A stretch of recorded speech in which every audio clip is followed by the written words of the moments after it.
இயேசுவில் அன்புக்குரியவர்களே, இயற்கை காவலனின் பெருவிழா இன்று. இயற்கையை நேசித்து இயற்கையோடு வாழ்ந்து இறைவனின் அருளை எல்லோருக்கும் கொண்டு வந்து சேர்த்த இயற்கை காவலனின் பெருவிழா இன்று. சிறியவர்களின் ரகசியம் பிரான்சிஸின் வாழ்க்கை இயேசுவின் நுகம் என்று சற்று நாம் சிந்திக்க அழைக்கப்படுகிறோம். அதாவது இறைவனின் அருளால் எந்த அளவிற்கு இயற்கையை நேசித்த ஒரு காவலனாக, இயற்கையோடு பேசி இயற்கை தன் பங்காளிகளாக, உறவின் விருந்தினர்களாக எல்லோரையும் நேசித்து வாழ்ந்த இயற்கை காதலனின் பெருவிழாவை மகிழ்வோடு கொண்டாடினா நற்செய்தி சொல்லித்தரும் சில உண்மைகளை அறிந்து கொள்வோம் வாங்க. Praise the Lord. இயேசுவுக்கே புகழ், இயேசுவுக்கே நன்றி. இறைவனின் அருட்கரமும் அருள் ஆசிரும் உங்களோடும் உங்கள் குடும்பத்தோடும் நிறைவாக தங்கிட உங்களை நான் வாழ்த்துகிறேன். அன்பில் இனியவர்களே, இன்றைய நற்செய்தியில் இரு மையப்புள்ளிகள் இருக்கிறார். ஒன்று, சிறியவர்களுக்கு வெளிப்படுத்தினீர் ஆண்டவரை. தந்தையே, வெளிப்படுத்துவது எளிமையானவர்களுக்கு என்ற ஒரு செயலும். இரண்டாவது, என் நுகம் உங்களுக்கு எளிமையாயிருக்கிறது, சுமையாக இருக்காது என்று இயேசுவின் வாழ்க்கை வழி எளிமையையும் சாந்தமானது என்று நமக்கு உணர்த்தப்படுகிறது. உலகம் அவரை விலையுயர்ந்த துணியில், விருந்துகளில், போரில் பார்க்க விரும்பியது இந்த இயற்கை காதலனை. ஆனால் அவர் சிறியவராக தாழ்ந்து ஏழைகளின் சகோதரரானார். பறவைகளை சகோதரிகள் எனவும் சூரியனை சகோதரன் எனவும் அழைத்தார். இது எளிமையின் வெளிப்பாடு. இயேசுவின் சிறியவர்களின் இரகசியத்தை தனது வாழ்வாக்க முயற்சி செய்து வாழ்ந்தும் காட்டினார்.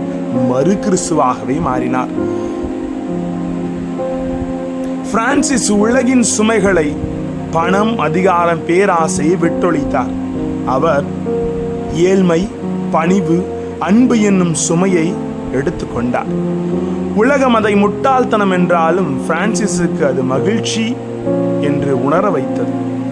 அவர் அனுபவித்தார் இயேசுவின் வாக்கு, என் நுகம் எளிதாய் உள்ளது, என் சுமை உங்களை அழுத்தாது என்று அவர் உணர்த்த விரும்புகிறார். நம்முடைய வாழ்விற்கான பலவிதமான சவால்களை நாம் ஏறெடுக்கிறோம். இன்றைய மனிதன் பல சுமைகள் சுமக்கின்றார். பண சுமை அதிகம் சம்பாதிக்க வேண்டும் என்ற கவலை உண்டாக்குகிறது. புகழ் சுமை மக்கள் என்ன நினைப்பார்கள் என்ற பயத்தை உருவாக்குகிறது. உறவு சுமை போட்டி, சண்டை, அக்கறையின்மையை கொடுக்கிறது. இவையெல்லாம் உலக நுகம். ஆனால் இயேசு அழைக்கின்றார், என்னிடத்தில் வாருங்கள். பிரான்சிஸ் போல் நம்முடைய கனமான சுமையை விட்டு எளிய அன்பு வழியை தேர்ந்தெடுத்து கொள்ள வார்த்தை நமக்கு சொல்லித் தருகிறது. ஆனால் ஒரு சில வித்தியாசமான செயல்களையும் நாம் இன்று புரிந்து கொள்ள வேண்டும். சிறியவர்களின் கண்கள் உலகம் வானத்தை காண்பதற்கும் தொலைநோக்கி தேடுகிறது. ஆனால் சிறியவர்கள் குழந்தை போல் எளிமையான மனதால் இறைவனை காண்கிறார்கள் என்ற உணர்வு நமக்கு உணர்த்தப்படுகிறது. இயற்கையை ஒரு பைபிளாவே ஆண்டவர் படைத்த அந்த இயற்கையை ஒரு பைபிளாவே புனித அசிசியார் பாவித்திருக்கிறார். பிரான்சிஸ் இயற்கையின் இறைவனை வாசித்தார். சூரியனின் ஒளி அவருக்கு இறைவார்த்தையின் வசனம் போல் இருந்தது என்று சொல்லப்படுகிறது. சிறியவர்களின் பெருமை உலகம் உயர்ந்தவர்களை புகழ்கிறது, இறைவன் தாழ்ந்தவர்களை உயர்த்துகிறார் என்ற மேன்மையை அறிந்து கொண்டார். அப்ப சுமை என்றால் என்ன? நம்முடைய சுமை கல் போல நசுக்கும், ஆனால் இயேசுவின் சுமை சிறகு போல தூக்கி செல்லும் என்று உணர்த்தப்படுகிறார். இளைப்பாறுதலை கொடுக்கிறார். உண்மையான ஓய்வு செல்வத்தில் இல்லை, அதிகாரத்தில் இல்லை, இயேசுவின் அருகில் இருக்கையில் மட்டுமே கிடைக்கிறது என்பதை அறிந்து கொண்டார்.